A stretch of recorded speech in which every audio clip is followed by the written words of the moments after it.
it looks great on paper, this executive order, but college football is a dirty game, right? It is like the mafia, man. If you're not going to come down hard on enforcements and lay the law, they're going to take advantage of this. They're going to find ways around this, and I don't know if it's going to stop anything.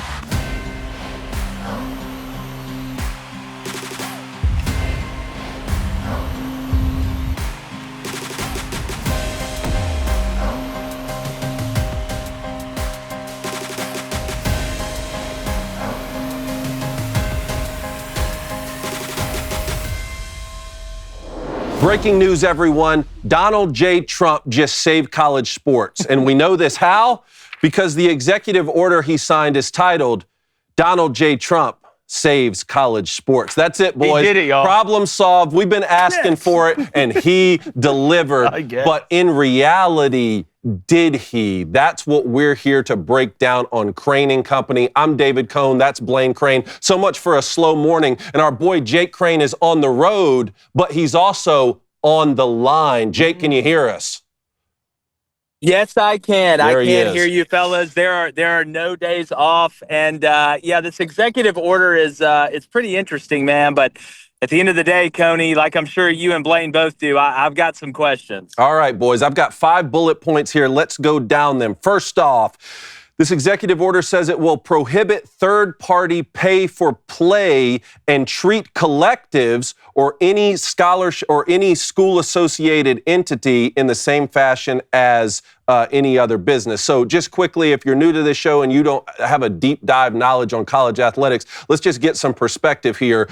When the three of us were involved in college sports, my time specifically was at Michigan from 2006 to 2010. Not only could I not be paid for playing college sports, I couldn't get a cup of coffee paid for. I couldn't sign an autograph and sell that. I certainly couldn't sign an endorsement deal with Nike. Obviously, the class action antitrust lawsuits over the last decade, like O'Bannon v. NCAA, Austin v. NCAA, and now the House v. NCAA, has created an opportunity for college athletes to monetize their name, image, and likeness. This is where NIL comes from, but that has created an incentive for college programs to create these collectives where they can pay recruits to come in, play sports for them. They're technically getting paid for their NIL, but it's being conflated with pay for play. And so, Jake, let's just start with the first point. This prohibits third-party pay for play, but we already have that language with the NCAA, right?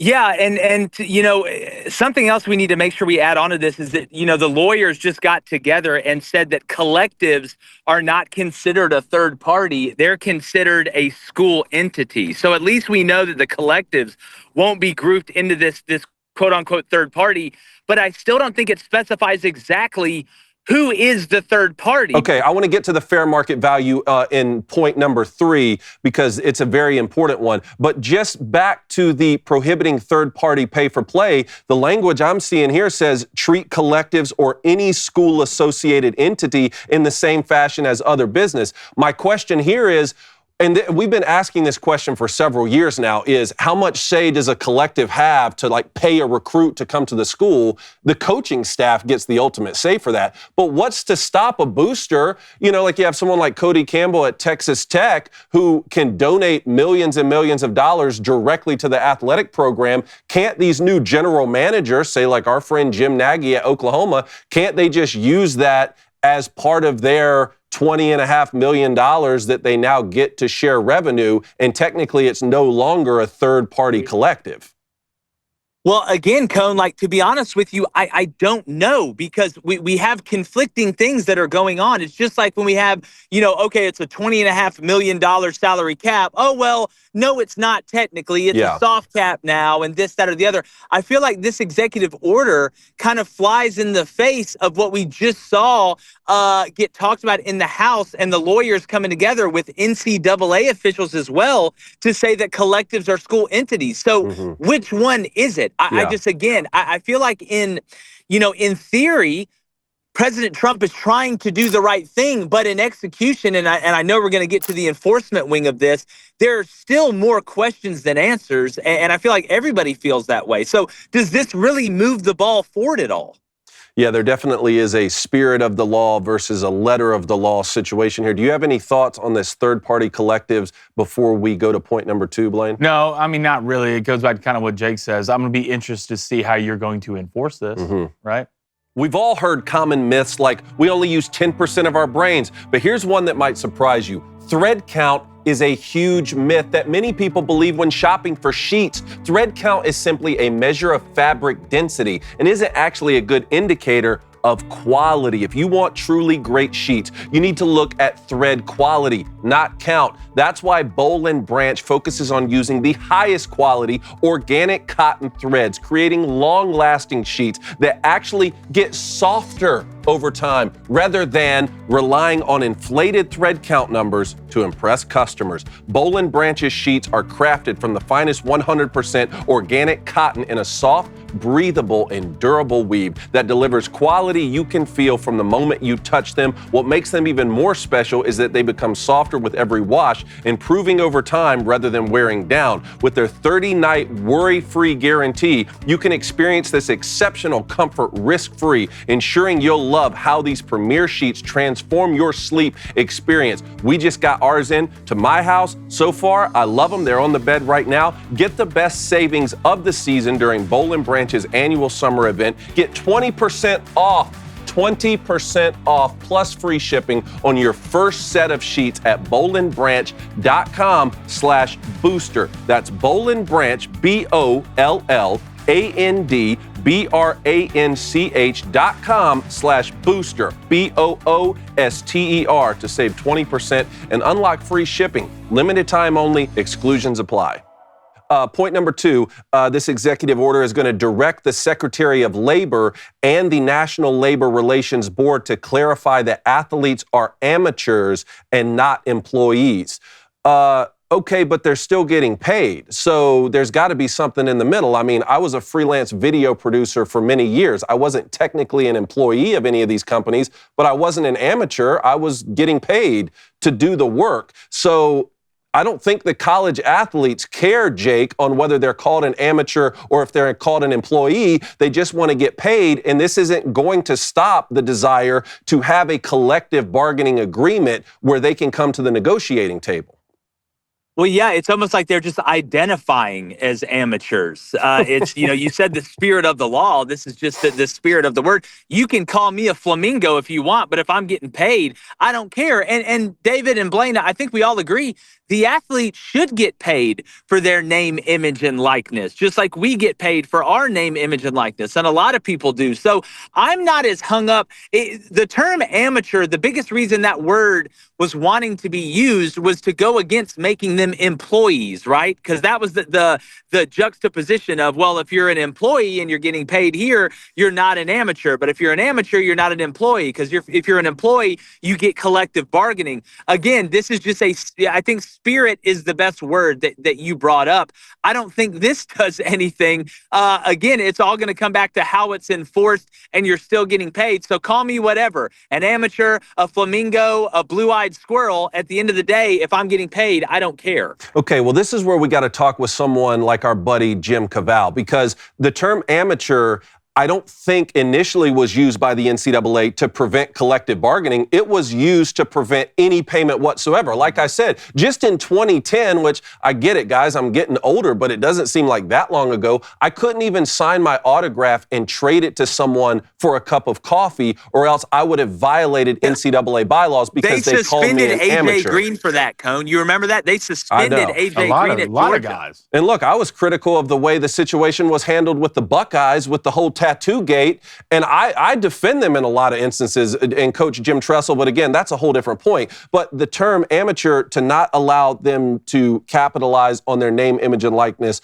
whatsoever, like you said, yeah, I mean, there is something in between that. Like right now, college football players and college athletes writ large, they must be loving the fact that, well, not only are we not classified as employees because we don't have to deal with all of the taxes and like the income tax requirements that are associated with that, but we're also not amateurs because we're getting paid.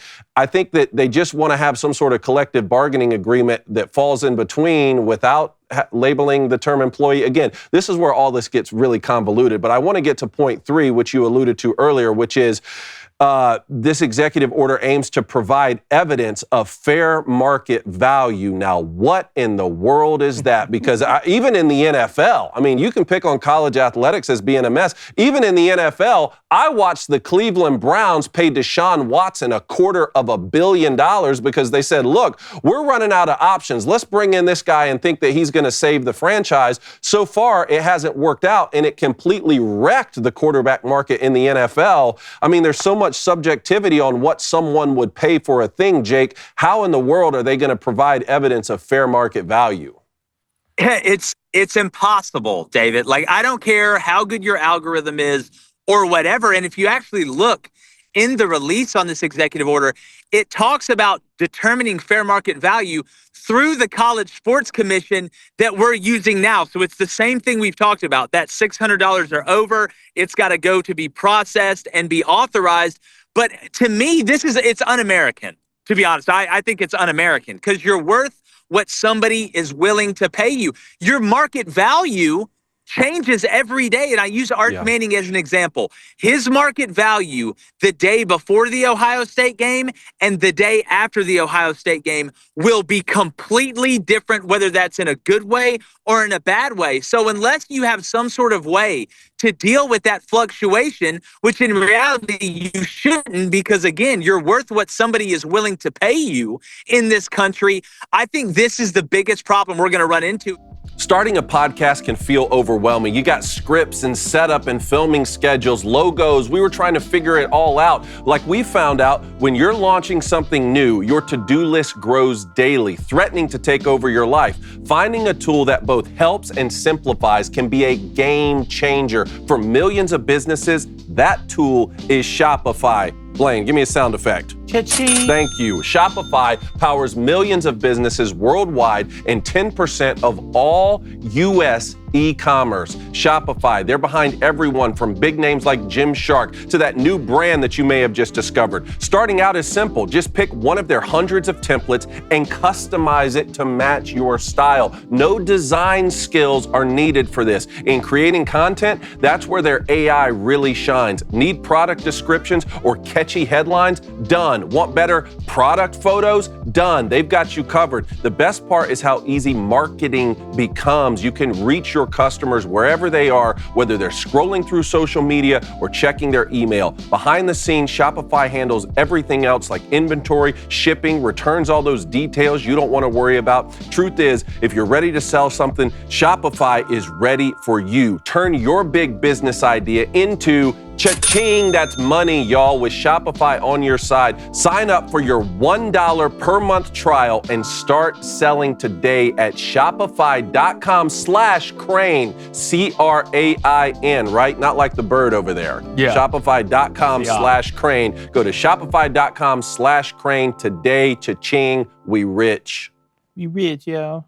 Yeah, so Blaine, just jump in here because Jake was talking about the College Sports Commission. Obviously, this is the new enforcement arm that has come out of the House v. NCAA settlement. We still don't know a whole lot about it. One of the former MLB execs is going to run it. Does this just completely cut the legs out of the NCAA? I mean, I don't think so, really. One, I mean, who gets to decide the market? I mean, you can sit here and say you have an algorithm, this and that. I watched Carson Beck just get paid $10 million just because Miami needed. Is it 10 now? It was 4. It goes then it was up 6, every day. Every day I pull up Twitter, it's 6, 7, 8. Here's a couple new Lamborghinis. Here's a couple. You don't know who gets to decide the market value. We'll never understand. And how much is this to protect non-revenue sports? Well, that gets me to point 4. Jake, I'm gonna throw this one to you. If you're still on the line, you can answer it. Point number 4 that I wrote down here. Yeah. This requires the preservation where possible. Where possible. 2 keywords in here for women's sports and non-revenue generating sports. I've told you guys for years and years, some of my best friends at the University of Michigan were guys who were on the baseball team and the volleyball team and some of the non-revenue generating sports. I'm so glad that they were a part of my collegiate experience. At the same time, these athletic directors across the country are going to have to make tough decisions here moving forward. Like, let's just take Vanderbilt right here in our backyard of Nashville. Not a perennial powerhouse when it comes to football and basketball, but they're great every year at golf and baseball. Well, you can make more money from being an average football team than you can from being the best golf team or the best baseball team. How in the world is an executive order going to require the preservation of non-generating sports and women's sports where every AD is just going to say, well, you said where possible, and guess what? It ain't possible for us anymore. I got to put this money towards football. Yeah, this is where the language is the most important. But guys, to me, you can't dictate how and where people spend their money. It's their money. We just saw this with the Department of Education tried to mandate you have to spend a certain percentage of the revenue the athletic department makes on these other sports, and that got taken away because it was deemed unfair to the entities that allocate the money. But at the end of the day, my job as an athletic director is to make money. It is a business.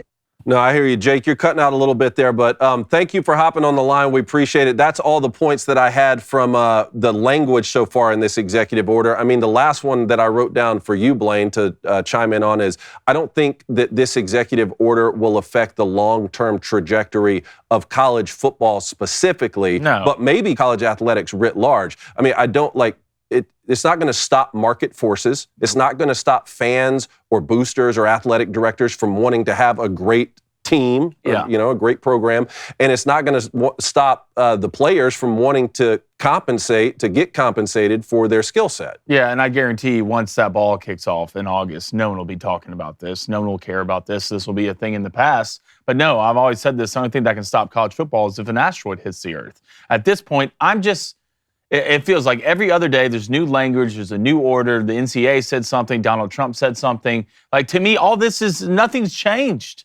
This is all theater to me. Well, possibly. Maybe theater, maybe some saber rattling. I mean, it could at least provide the guardrails and show that the Trump administration, as long as he's in office, has the backing, is backing up college sports, or at least backing up the NCAA. But again, if they've already delegated the enforcement arm of this, then what power will the NCAA have anyway? I mean, they've been lobbying Congress for several years. How many years have we been talking with Senator Tommy Tuberville or Senator Ted Cruz will come on the show? Now, again, this act that has come from the House versus NCAA settlement that it's called the SCORE Act, that has a chance to pass Congress and to get through the Senate. It looks like the chances are very slim. But again, if this just shows, like if the executive order can at least like help in terms of, let's just say the antitrust exemptions, right? Yeah. To keep the NCAA from getting sued every other week with a class action lawsuit, that alone would provide some benefit. I just don't see a world in which college football at some point doesn't continue to splinter itself from the rest of college athletics, and whatever super leagues or super conferences end up taking over, they're going to dictate whether or not there's a collective bargaining agreement. They're going to dictate what happens with a transfer portal. That's how I see this going in the near future anyway. You're probably right. I mean, I wouldn't be surprised. I'll never be upset about the NCAA getting sued. I think they're a bunch of crooks and criminals anyway. But you don't want a kid who's suing the NCAA saying, you can't restrict my ability to earn money. I'll play college football for 15 years if I want, because I can't go to the NFL and I'm not good at anything else. I'll play until I'm 45. Yeah, I know. Like, what? Yeah, I know. There's good and bad too. I just despise the NCAA. But I will know this. It looks great on paper, this executive order. You feel like it's a step in the right direction. But college football is a dirty game, right? It is like the mafia, man. If there's a will and there's a way, they're going to find ways around this, okay? They are. When it comes to boosters, coaches, players, they're going to find loopholes, just like Trump found those loopholes in the tax when he was talking to Hillary Clinton.